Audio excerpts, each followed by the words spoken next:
A continuación vamos a dar comienzo a la mesa redonda con el título Innovación y modelos de negocio innovadores. Está esta mesa compuesta por don Guillermo Cobos Rodríguez, jefe de Servicios de Arquitectura y Calidad de Edificación, don José Milara, de Multihabitat, don Pedro Javier Cezar, de Atersa, Grupo Lesnor, y modera la mesa don Enrique Romero. Don Enrique Romero Cadaval es ingeniero industrial por el ICAI, suficiencia investigadora por la UNED y doctor por la Universidad de Extremadura. Es profesor en la Escuela de Ingenierías Industriales en las áreas de Ingeniería Eléctrica del 95 al 99 y Tecnología Electrónica desde 1999 hasta la actualidad. Es investigador del Grupo de Sistemas Eléctricos y Electrónicos de Potencia, habiendo participado en múltiples proyectos de investigación sobre redes de distribución eléctrica, smart grids, microgrids, energías renovables, almacenamiento de energía eléctrica y vehículo eléctrico. Pertenece a redes europeas relacionadas con el almacenamiento de energía y vehículo eléctrico. Gracias. Bueno, disculpar el retraso que ha habido en el inicio de esta mesa redonda. Y, en principio, agradecer la colaboración de los ponentes en que todos estamos de acuerdo en intentar recuperar parte del tiempo perdido. Nuestra intención es acabar a las 5. Y, por último, agradecer a la organización que haya confiado en mí la responsabilidad de moderar esta mesa, que esperemos que sea muy interesante para todos. Como sabéis, van a empezar a participar los ponentes en el orden.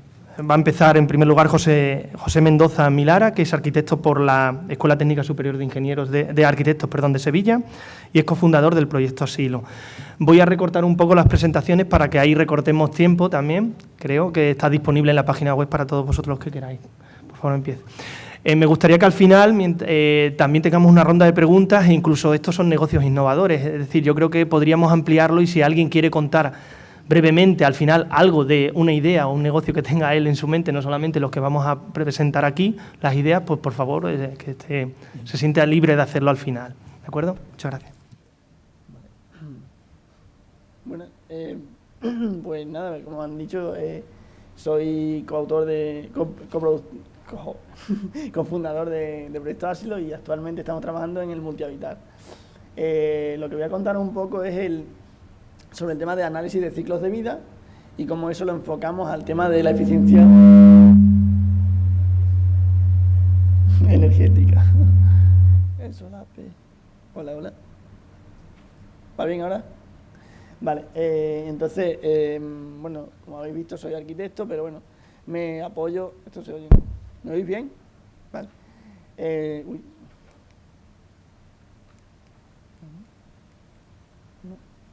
Ahí. Vale. Vamos a trabajar, voy a explicar un poco todo lo que hemos hecho, sobre todo en Castuera, ¿no? El motivo de hacerlo en un pueblo, pues siempre es porque nos llama mucho la atención que tú vas a Madrid, vas a Barcelona, o cuando sales fuera, que viajamos mucho, Taiwán, India, México, Bolivia, ¿no? Siempre se oyen las capitales, ¿no? Nunca se oyen los pueblos, o las regiones, ¿no? O las comarcas. Entonces, nuestro objetivo era un poco, desde el principio de la fundación, que se oyese hablar de los pueblos. Entonces, hemos trabajado en Castuera, en un pueblo que está al suroeste de Extremadura, como veis aquí, ¿vale? Este es el término municipal, o sea, la zona donde está urbanizado. Y claro, nuestro primer objetivo fue en el 2008 trabajar un poco con la fotovoltaica. Como habéis visto, todos los campos de Extremadura están llenos de plantas fotovoltaicas. Lo cual dice, no, es muy sostenible, ¿no? Porque tiene todo verde, pero puede poner la fotovoltaica. Pero claro, cuando yo estudié el doctorado en Barcelona, no sé si me acerco mucho, pues nos decían, ¿no? ¿Y por qué no utilizamos las cubiertas, no? Pues entonces nosotros utilizamos las cubiertas. Y si os dais cuenta, si utilizamos las cubiertas, solo las cubiertas, y viendo la parte óptima, tenemos, como veis, 3 hectáreas de paneles solares. No 3 hectáreas para poner paneles solares, 3 hectáreas de paneles solares. Vale, y tal y como estaba la situación en el 2008, podríamos haber estado consiguiendo un ingreso de 1.200.000 euros anuales. Que en el caso de Castuera, pues se hizo una planta, un parque fotovoltaico, el cual hizo un ingreso por el tema del canon de 1,5 millones. ¿Vale? Entonces, te queda ahí un poco la pregunta, ¿por qué no se hizo esto? Y se invirtió en una empresa alemana para que nos pusieran una planta fotovoltaica en las cuales el beneficio va para ellos. En Castuera solo quedó el canon, ¿vale? Es un poco nuestra primera investigación y demostramos que había otros modos de trabajar, ¿no? Luego, también a través de mi tesis, el ciclo de vida material, hablo un poco de la comarca de La Serena, donde analicé las viviendas y el número de viviendas que había vacías y el ratio de personas por vivienda. Como sabéis, ¿no?, la vivienda extremeña pues, suele tener entre 3 y 4 habitaciones. Pues el ratio que salía, no hay, solo había un pueblo que superaba 2 personas por vivienda. Es decir, que hay más de 2 habitaciones vacías en la casa, ¿vale? Entonces, a raíz de eso, trabajamos con la reutilización y ver, por ejemplo, en este barrio de 400 viviendas, 100 están vacías, algunas son temporales y muy pocas en alquiler, ¿vale? Entonces, ahí teníamos otro trabajo en cuanto al tema del ciclo de vida. Aquí, pues nos centramos en el impacto ambiental, ¿no? La primera columna es el análisis, el tema de la calidad del ecosistema, la segunda es la calidad de salud humana y la última los recursos. Estamos enfrentando una vivienda nueva frente a la rehabilitación de una vivienda. Si os dais cuenta, en el impacto ambiental, al rehabilitar, el impacto es más de un 60% inferior. Que decir, bueno, pero es que luego siempre sale muy caro. Aquí tenéis los presupuestos, el párrafo que hay abajo, veis que los presupuestos que habíamos pedido a otras constructoras son de 53.000 euros y a nosotros nos salió por 35.000, donde incluye el papel del arquitecto, el papel del aparejador, los técnicos, ¿vale? Entonces estamos demostrando que reducíamos también el tema de la emisión y además cumplíamos lo que ahora todos los arquitectos dicen, es que lo del líder, la eficiencia energética, ahí lo tenéis, el modelo de líder es 24 y nosotros llegamos a un 18, o sea que estamos en la clase C, que actualmente lo que te hace falta para conseguir la clase B o la A es que en tu edificación pues tenga biomasa, tenga autosuficiencia energética, ¿vale? Es decir, que estábamos a un salto, simplemente hablando de arquitectura pasiva. Construíamos con adobe, reutilizábamos materiales, ¿bien? La fórmula, como veis, es de construir, reutilizar y no generar residuos. De tiempo, vamos bien, me ve diciendo, ¿vale? Entonces, esto mismo dice, bueno, ¿y esto nos quedamos aquí en la arquitectura y nos conformamos? Pues en principio, por mi parte, no me conformaría con que solo escribiéramos una tesis y ya tengamos el palangón para todos los arquitectos que nos hablan de que si es mejor construir nuevo, que no, que tal. Ahí estaba demostrado. Pues en el siguiente paso, los vehículos, ¿vale? Esto ya no es nuestro, es una investigación que hizo el CETAE, el Centro de Energía, CETAE creo que, bueno, la cuestión es que, como veis ahí, es lo mismo que os he enseñado de las viviendas, pero trasladado a los vehículos. En la columna de arriba vemos fabricar un vehículo nuevo de combustión, o sea, los que utilizan gasolina o gasoil. Y en la de abajo, construir un vehículo nuevo eléctrico. Si os dais cuenta, el impacto de construir un eléctrico y utilizarlo es muchísimo inferior a hacer uno de combustión, ¿vale? Y tú dices aquí, bueno, pues vamos a construir vehículos eléctricos. Pues no, nuestra propuesta no es construir vehículos eléctricos, que puede llegar a serlo en algún momento dado. Lo que nosotros queremos trabajar es reutilizando, como ya hemos dicho, y deconstruyendo. Es decir, tú tienes, por ejemplo, un vehículo que se utiliza mucho en la Kangoo, la Partner, la Berlingo, ¿no? Pues entonces tú deconstruyes lo que tienes, que es la parte de combustión, motor, filtros de aceite, todo lo que va en relación a la combustión, y le introduces la parte eléctrica. Esto yo lo presenté hace 2 años en el Ayuntamiento de Castuera. Y decían, anda ya, vas a hacer, ¿no? ¿Cuántas empresas hay? Hay una en Navarra que se llama CEPNA, con la cual pues ya hemos hablado, ¿no? Y ellos están desarrollando otro modelo de vehículos más de utilitario. Hay un Ford Fiesta, hay creo que un Mondeo han desarrollado también, pero nosotros nos íbamos más por la parte de las Berlingo porque en Extremadura, sobre todo ese vehículo se utiliza mucho en el tema del campo y también pues para el mantenimiento, habéis visto todos los ayuntamientos, para el tema de jardinería, para el tema de la construcción, es el que más se utiliza, ¿no? Entonces la idea es que a través de ese vehículo, porque hay que homologarlo, poder transformar todo el parque inmobiliario en eléctrico, que normalmente nos daría bueno, como podéis ver aquí, ¿no? El hecho de utilizar el eléctrico, el 55% de la energía que producimos para que el vehículo funcione es energía renovable. Entonces no es el impacto que supone transformar el petróleo en gasolina, ¿vale? Eso es uno de los factores. Aquí empresas como Endesa te lo dejan bien claro. Obviamente es Endesa, ¿no? pero nosotros lo hemos estudiado con otras compañías y el orden de valores suele ser el mismo. Mientras que para el tránsito de 100 kilómetros en un vehículo en ciudad puede gastar unos 8 euros, si lo haces en eléctrico no llega ni al euro. Ya hay empresas que establecen tu contrato para cargar tu vehículo y dicen, no, esto es para cargar vehículos. Entonces tu contrato no es el contrato de una vivienda, sino es un contrato con una empresa eléctrica para cargar vehículos eléctricos.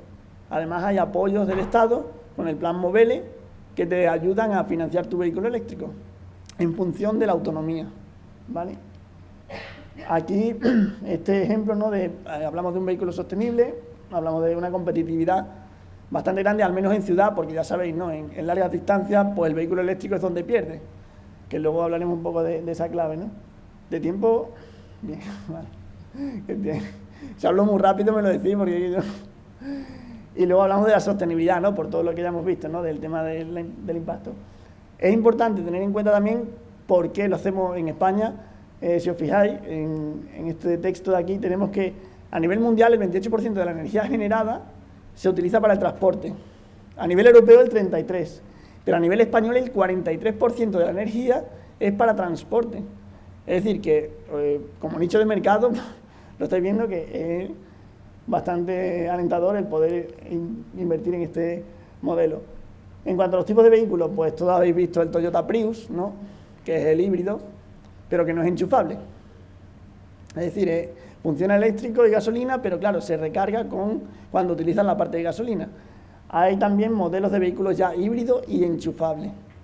Luego está el vehículo eléctrico de batería, el que solo tiene autonomía unos 140, 170. De hecho, no me gusta la marca, pero bueno, vamos a hablar de la BMW, ¿no? Que pagas por un vehículo 35.000 euros, pero la máxima autonomía que tiene son 170 kilómetros, ¿vale?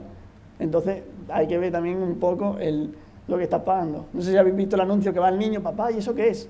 ¿No? Y le dice la estación de la gasolinera que dice, pues no lo sé, ¿no? Pues esto va eléctrico, no necesitamos la gasolinera.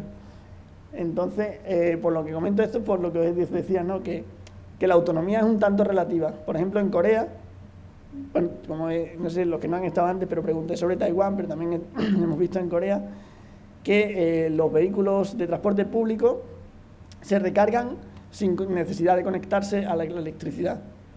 Como sabéis, la energía electromagnética no necesita cables. Entonces el vehículo, cuando pasa por determinados puntos, se carga. ¿Cuál es mi sorpresa? Pues que hace un mes en Holanda se está desarrollando la Smart Highway o autovía inteligente, que tiene un carril por el cual el vehículo se introduce y se está cargando. Entonces se nos va a olvidar lo que van a ser las estaciones de repostaje de gasolina, porque vas a ir cargando y cuando pares será porque te apetezca parar, no porque estés obligado a parar, ¿no? Entonces todo esto es un compendio de muchos tipos de negocios, los cuales pues obviamente será imposible acaparar entre nuestra idea, pero lo digo por lo que hemos hablado, ¿no? De innovación, ¿vale? Entonces, vemos aquí un modelo, no sé si lo sabéis, que ya hay empresas que invierten en el París-Dakar en hacer vehículos eléctricos completamente, ¿vale? Pero claro, la pena que me da a mí es que dice, ¡guau, qué innovadores somos en España!, ¿no? Lo que os muestro aquí son los planos de un vehículo fabricado de cero en 1946, en Sevilla, ¿vale? Por Domínguez Adame. Este señor pretendía que en ese momento de la crisis cambiase el modelo y no utilizásemos gasolina, utilizásemos vehículos eléctricos. La pena, pues que llegó al ministerio y le dijeron que ¿dónde íbamos con eso? ¿Que para qué? La cuestión es que ahí lo tenéis. El vehículo tenía una autonomía de 80 kilómetros, podía alcanzar una velocidad de 50 kilómetros por hora, ¿vale? Y tenía una capacidad para 5 personas más los maleteros. Con una batería con un motor de 60 caballos, o sea, era irrisorio, ¿no? Y al lado pues teníamos lo que todo el mundo compraba, ¿no? El 600. Entonces ahí vemos todo el atraso que ahora mismo España tiene. Bueno, España y gran parte del mundo, ¿no? Entonces lo dejo un poco ahí para que veáis que es un nicho bastante agradecido y no sé si luego tenéis preguntas podemos responder. Nada.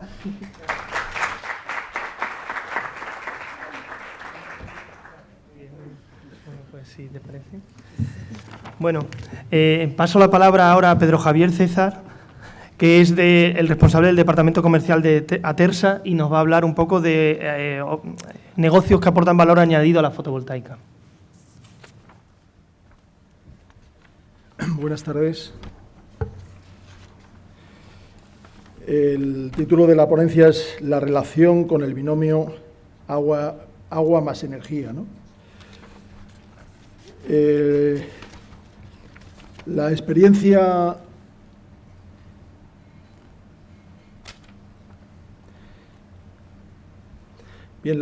nuestra está basada en aplicaciones desde la parte solar fotovoltaica. Perdón.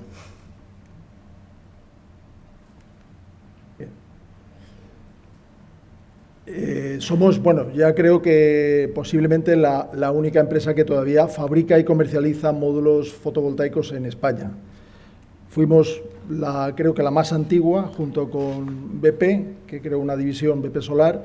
Después, un año y medio después, abrió la fábrica de Isofotón. Bueno, y posteriormente llegamos a ser en el año 2008, me parece que, según decía el IDAE, 32 empresas estábamos fabricando. La cuestión que después de toda esta criba, que me imagino que ya todo el mundo más o menos sabe, pues hemos llegado a un punto donde la fabricación pues, prácticamente era inviable y quedamos ahí como la aldea de Asterix. Todavía quedamos fabricando pues una mínima parte que normalmente el comprador ha sido siendo un mercado europeo, un mercado profesional y, curiosamente, un mercado africano profesional. Y digo africano porque el daño que se ha hecho con algún producto de segunda clase, como dicen ellos, que no tiene que ser necesario de segunda clase, sino sobre todo mucho chino malo, porque hay chino muy bueno, pero ha hecho un daño grande y resulta que ahora muchas de las licitaciones, curiosamente, nos lo llevamos a empresas que todavía fabricamos en Europa. Bueno, dicho este comentario, pues comentaros que dentro de las aplicaciones, nosotros aparte de fabricar los módulos fotovoltaicos empezamos, que fue nuestros inicios en el año 79, empezamos fabricando regulación y control, inversores, es decir, aquellos componentes que se necesitaban para las instalaciones fotovoltaicas. Hasta que llegó un momento dado que dijimos, ¿por qué no hacemos negocio también fabricando módulos fotovoltaicos y nos metimos en el negocio de los módulos? Llegado en los años 85 hasta el 2000, o sea, tuvimos 20 años prácticamente entre la fabricación y la distribución, ¿vale? De equipos que fabricaban otros, pero digamos que los incorporábamos a los sistemas. Entonces, lo que quiero hablar concretamente es de las oportunidades que surgen a partir de la solar fotovoltaica y concretamente nuestra experiencia estos 2-3 últimos años alrededor del agua. Vais a ver en alguna de las aplicaciones, concretamente el desarrollo es la H2OME y la ECC Sun PAM, que es al final un equipo que lo único que lleva, hemos incorporado el variador para funcionar de forma directa sin baterías. La colaboración para el proyecto que vais a ver ahora, pues fueron todas estas empresas dentro, como veis, del grupo Elecnor, y la experiencia, pues bueno, en principio nos hemos basado con la experiencia que llevamos muchos megavatios en plantas y en todo el mundo, ¿no? Las aplicaciones alrededor del agua, concretamente, como podéis ver ahí, más de 40 plantas de potabilización en poblaciones de mayor de 375.000 habitantes, muchas hectáreas también para bombeos y muchos bombeos directos son los que hemos ido desarrollando estos últimos 2-3 años. En la aplicación H2OME, eso al final es un módulo sostenible multifuncional que ya lo están fabricando en otras partes, sobre todo para incorporarlo en puntos aislados de África, Sudamérica, Asia, y que al final está parte desde las posibilidades que nos permite un contenedor. Este contenedor, que vais a ver algunas fotos, nos permite al final poder conseguir una instalación aislada con un mínimo de garantía de que aquello por lo menos va a estar complicado un poquito más para el vandalismo La facilidad de que todo va a estar en un contenedor es una de las problemáticas que llevamos cuando vamos a exportar, que normalmente lo ideal muchas veces es plantearse que vaya todo en un solo contenedor, tu mercancía, en lugar de ir por lo que sería un grupaje normal, porque en muchos países subdesarrollados pues nos encontramos con la problemática de que mucho del material desaparece. Entonces, al final hemos optimizado todas las complicaciones que tenemos a partir del envío de los materiales, muchas veces llevando un contenedor. Como podéis ver, esto es aunque parece un contenedor, bueno, digo un contenedor, pero en realidad son 4 contenedores que los hemos habilitado para, en este caso, que es una instalación que se hizo en la Yerba, en Huesca, demostrativa, para tratar de exportarla a muchos sitios, cosa que se ha ido haciendo. Como podéis ver, la integración de los módulos fotovoltaicos está alrededor del contenedor. Esto permite, bueno, pues sobre todo poder llevarlo todo ya montado desde aquí, Y en este caso la H2OME lo que lleva es una planta potabilizadora, que la llamamos la ETAP, una planta fotovoltaica que al final es una mini-grid, una instalación que permite traer también, compaginarlo con un grupo electrógeno o con otro sistema de alimentación externo. Y luego lo que son espacios multifuncionales, que en este caso, bueno, hemos hecho aseos públicos, pero puede ser cualquiera otra aplicación que sea válida. Esta concretamente, que es la que sí hemos visto que es exportable, es un producto exportable, como veis no tiene ninguna complicación, no hemos inventado nada. Pero hemos optimizado un poquito más lo que ya tenemos, sobre todo cuando se trata de enviarlo a un destino complicado.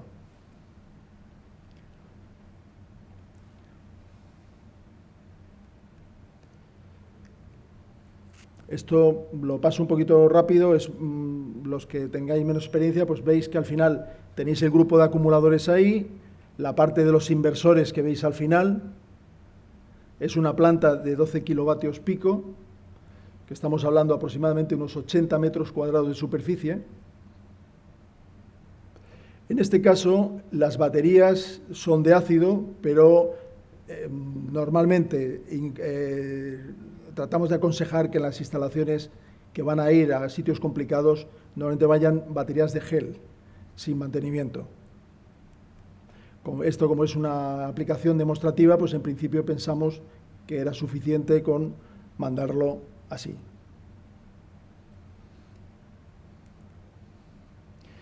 Y uno de los espacios que está en uno de los contenedores, como veis, pues al final se ha sacado para lo que sea. Hablamos ahí de un espacio multifuncional, pero puede ser un dispensario médico, que es realmente una aplicación que sí hemos visto que se ha destinado muchas de estas aplicaciones concretas cuando lo hemos llevado, no solamente un bombeo, que normalmente lo más demandado ha sido para un espacio de dispensario médico, y la alimentación normalmente de otros sistemas, es decir, tráeme lo necesario sobre todo para bombear agua, para donde yo pueda alimentar un sistema de bombeo de agua y tener al final un enchufe que me dé aplicación a lo que sea, que muchas veces es lo que estoy diciendo, es recarga de otros equipos que lo necesitan recargar, dispensario médico, aula informática, que el aula informática, hablo de aula informática, pero al final es un aula de comunicaciones.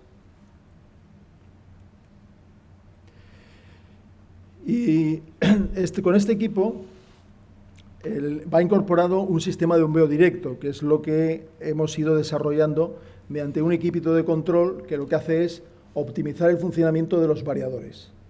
Entonces se le ha metido al equipo de control, al micro de equipo de control, una variable que al final maneje unos 42 algoritmos que nos permitan sacarle un rendimiento frente a un variador entre un 15 a un 25% más de rendimiento, frente al funcionamiento puro y duro de un variador en un sistema de bombeo.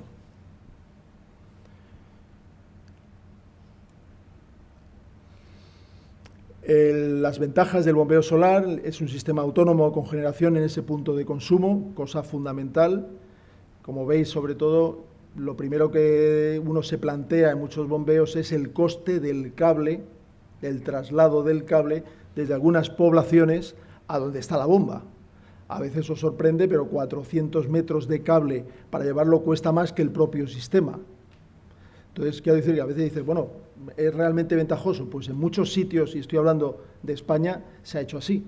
Bombeos directos, porque precisamente el coste del transporte del cable es mucho más caro que llevarlo al final en el punto donde tienes el bombeo. No está sujeto a fluctuaciones de precios de la energía. En principio hay una estabilidad con el tema del precio. Hoy sí lo podemos decir, más o menos nos vamos a manejar, ahora lo veréis en una de las curvas, en una de las tablas, con un precio más estable aproximadamente desde el año 2011-2012. Es compatible con otros sistemas energéticos porque, lo que digo, este equipo, el SSAMPAM, permite la alimentación con sistemas externos. Pues decir, ¿y qué ocurre si yo necesito bombear y resulta que es de noche o tengo unas nubes que me impiden un rendimiento óptimo del bombeo? ¿Vale? Y lo demás, pues, es obvio con respecto al tema de las reducciones de CO2, pero bueno, ahí está. La clasificación de potencias de bombeo, cuando empezamos a desarrollar este equipo, lo que pensamos es hacer algo modular que permita llegar a un precio competitivo en el mercado frente a lo que es funcionar solamente con un variador.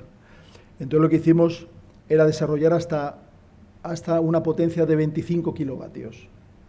Entonces, hasta bombeos de 25 kilovatios nosotros lo tenemos de una manera, pues vamos a decir, a un precio competitivo. A partir de ahí, nosotros hemos desarrollado bombeos incluso de medio megavatio, y quiero decir que esto está en España, no estoy diciendo de fuera, pero claro, son sistemas que ya requiere un I+D parejo a lo que ya hemos hecho. Entonces, al final, quiero decir, el desarrollo se puede hacer, el equipo se puede hacer, pero hay que meterse exactamente en la aplicación concreta.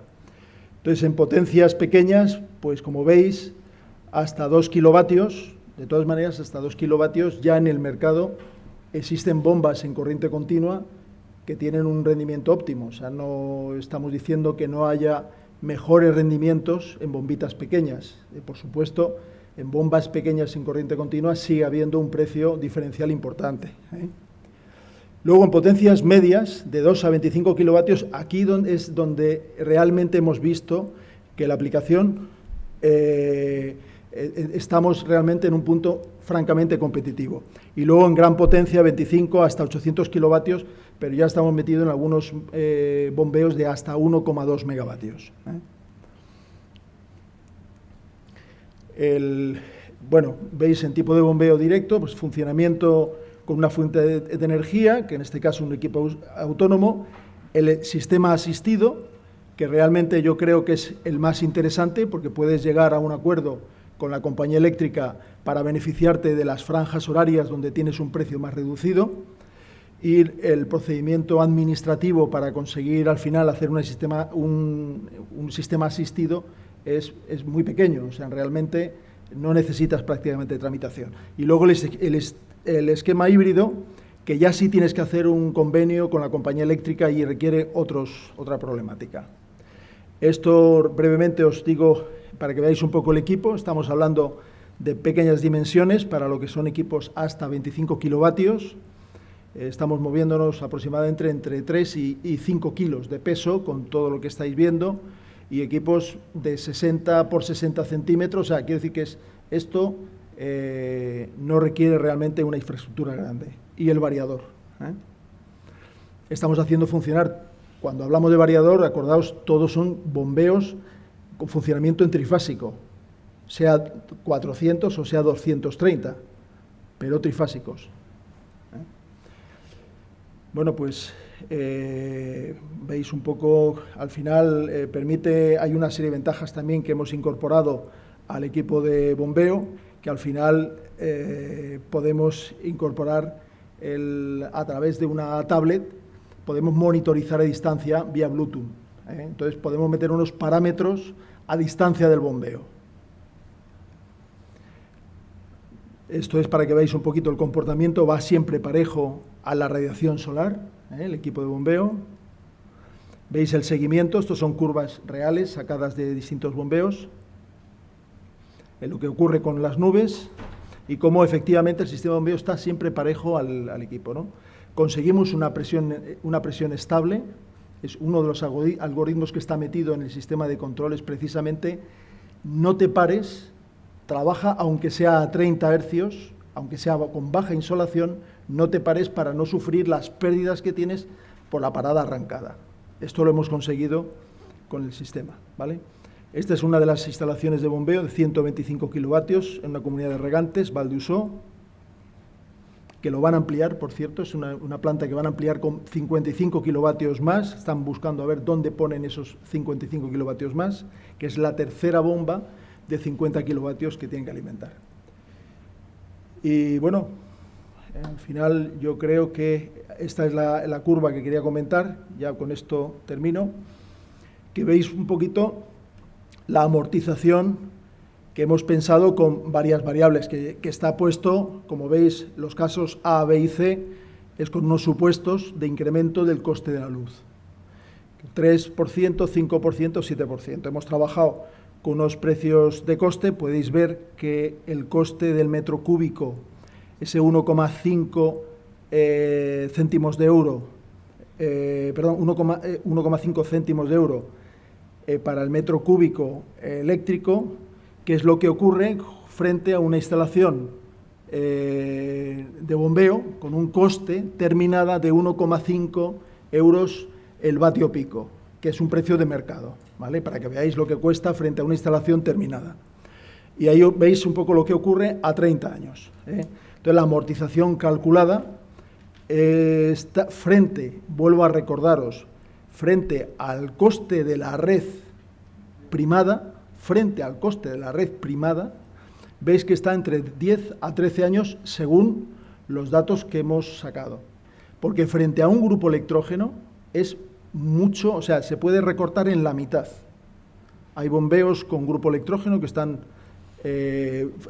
amortizados aproximadamente en menos de 4 años, ¿vale? Bueno, ya con esto, a ver, ya termino. Bueno, pues son los dos equipos que he querido que veáis. La inversión del equipo que estamos comentando, el H2OME, que es el contenedor multifunción, y el Champagne, que podéis ver que al final, a partir de 1,5 o alrededor de 1,5 euro vatio pico, es el coste del sistema. Venga, muchas gracias.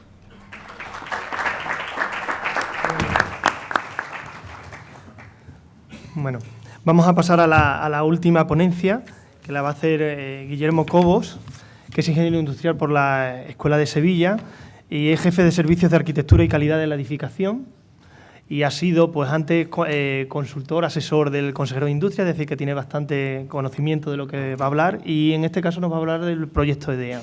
Por favor. Hola, buenas tardes. Muchas gracias, Enrique. Gracias a la organización por haberme invitado a esta jornada de innovación. Os voy a hablar del proyecto EDEA.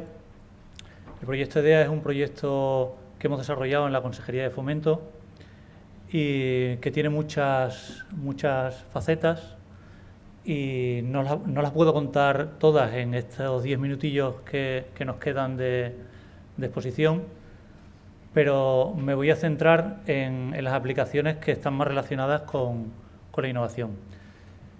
En la Consejería de Fomento tenemos una ya larga tradición en proyectos de eficiencia energética relacionada con la edificación. Ahí tenéis una serie de proyectos europeos en los que hemos trabajado en los últimos años. Algunos están en funcionamiento todavía, como es el EDEA Renov y el MEF. En unos hemos participado como socios, los de arriba, y en otros hemos participado como coordinadores de estos proyectos europeos. Ahí tenéis la descripción del proyecto europeo EDEA Renov. Renov es porque está centrado en la rehabilitación de viviendas. Bueno, ahí tenéis una descripción de la cuantía y de la cuantía subvencionable. Y no puedo dejar de citar a los socios del proyecto, porque sin los socios este proyecto no es posible realizarlo. Ahí los tenéis. Son distintas empresas y organizaciones. Acciona, Valladares y GOP son empresas privadas de ingeniería, y de arquitectura.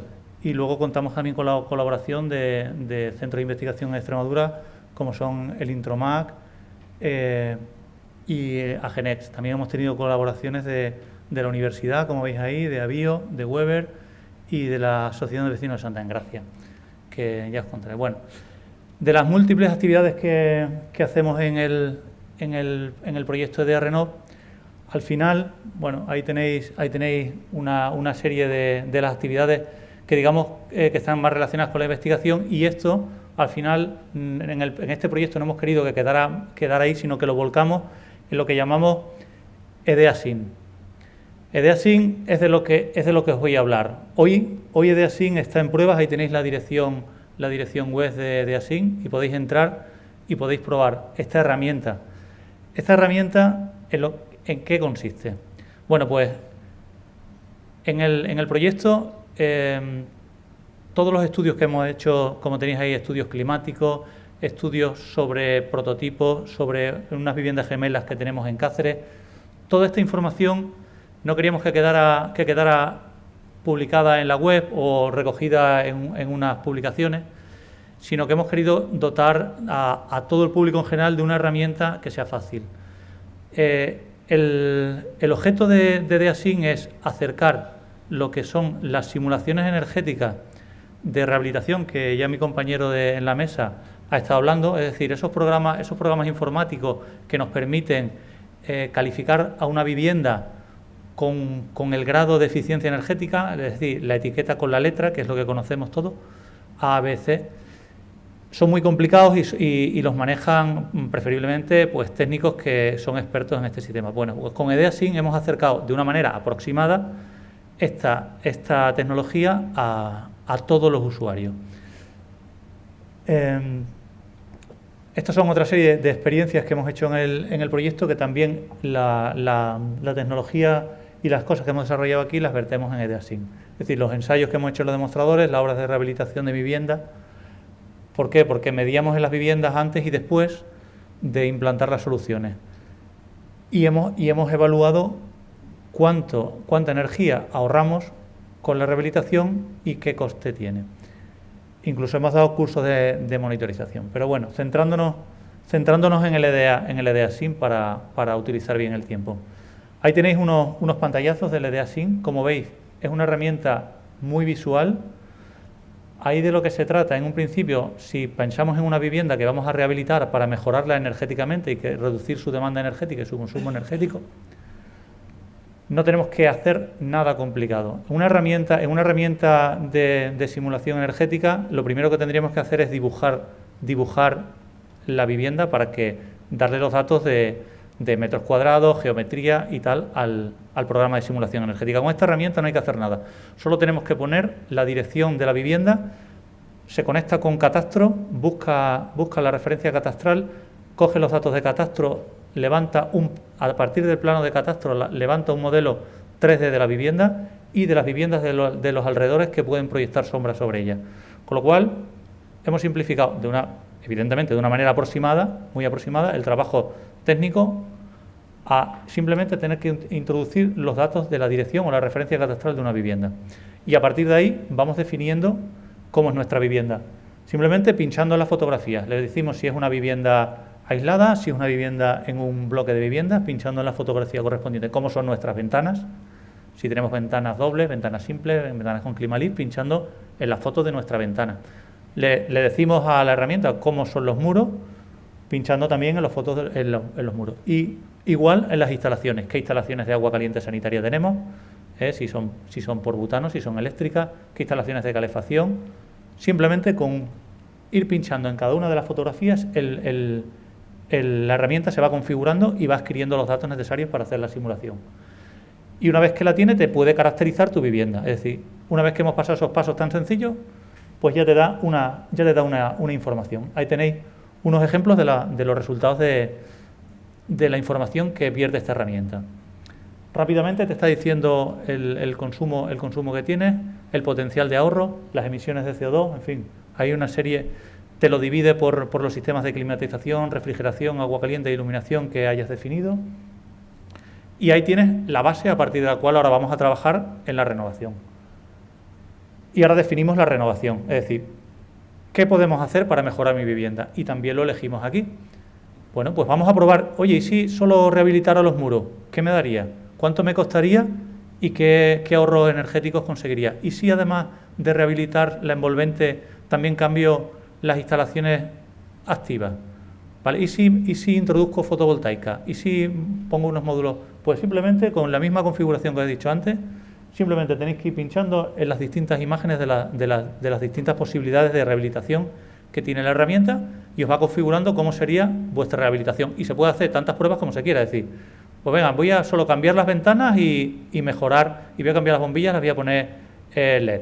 Os la configura y ahí tenéis unos ejemplos, te da el ahorro que tienes en energía, te da cuánto vas a consumir ahora en calefacción, cuánto vas a consumir en iluminación, te da también unos valores medioambientales de todos los sistemas que implementes, te da un coste estimado. Evidentemente esto es una herramienta que el objeto que tiene no es que con esto ya vayamos a hacer el proyecto de rehabilitación, sino estimular a los posibles rehabilitadores o a los posibles propietarios de la vivienda que quieran hacer una rehabilitación y decir, oye, con 3 sencillos pasos veo que si cambio esto y esto ya tengo unos ahorros importantes, y animarlos a que rehabiliten. En resumen, esa es la herramienta y eso es lo que os quería mostrar. ¿Qué utilizaciones puede tener? Pues estamos pensando en conveniar con distintas organizaciones, con distintas casas comerciales, el empleo de esto como un primer paso para animar a los posibles o los potenciales rehabilitadores, ¿no? La versión ahora que os he puesto ahí en la página web está en prueba. Luego, una vez que tengamos la versión definitiva, estará en un servidor del Gobierno de Extremadura y se podrá acceder. Bueno, en la versión de pruebas podéis acceder ya, pero se podrá acceder de una manera ya más, digamos, regular, y podremos conveniar con distintas asociaciones. Y luego, para no extenderme más, ahí tenéis otra serie de publicaciones que ha desarrollado el proyecto EDEA Renov, que, como os he dicho, pues tiene muchísimas actividades, y quizás la última, que es la que está más alejada de mí, que es un manual de rehabilitación, también enfocado a la rehabilitación de vivienda, que es un manual que hemos querido enfocarlo desde un punto de vista de crear un manual que no hubiera nada parecido publicado. Entonces, ahí no es un documento para leérselo completo, sino es un documento de consulta. Si queremos hacer una rehabilitación y hemos decidido dónde vamos a rehabilitar, si vamos a mejorar las ventanas, si vamos a mejorar los muros, pues ahí puedes, yendo a la sección correspondiente de las medidas pasivas que vas a implementar, te informa sobre las ventajas y los inconvenientes de llevar a cabo esa rehabilitación, para que a un nivel técnico veamos la complejidad que puede representar. Igualmente está hecho para las instalaciones, para las instalaciones que decidamos mejorar, para mejorar la eficiencia energética de las instalaciones. Luego hay otro capítulo que es quizás lo más novedoso de la publicación, que de momento no hay nada parecido, que es de los principales programas de simulación energética que se utilizan para calificar las viviendas y para saber su demanda energética y su consumo energético. Analizamos el potencial de cada uno de los valores que utilizan los técnicos. Este ya está más orientado a los técnicos que realizan esas simulaciones, pero como son unos programas muy nuevos todavía, la gente no sabe el impacto que tiene en la introducción de datos, y aquí hacemos mucho hincapié sobre eso. Definimos cuáles son los datos que se tienen que meter en esos programas de simulación y cuál es el impacto de ser muy finos en meter esos datos sobre el resultado final. Y por último hay otra parte que ya es una serie de buenas prácticas de la rehabilitación. Es decir, una vez que ya hemos definido la vivienda, hemos definido la rehabilitación que vamos a hacer y nos ponemos en marcha, es cómo debemos afrontar esa rehabilitación para que sea lo mejor posible. Es decir, que las instalaciones que se llevan a cabo, tanto pasivas como activas, cumplan con el objeto para que las diseñamos y no tengan pues pequeños problemas que a la hora de ponerlas en práctica hemos observado que tienen. Y si no me extiendo más porque andamos corto de tiempo y estaré a vuestra disposición para cualquier pregunta que me queráis hacer. Muchísimas gracias.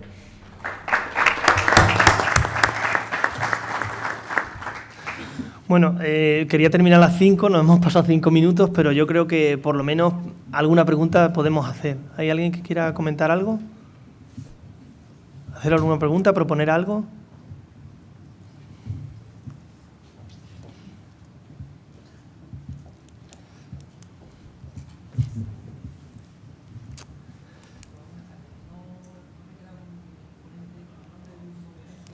Guillermo Cobos.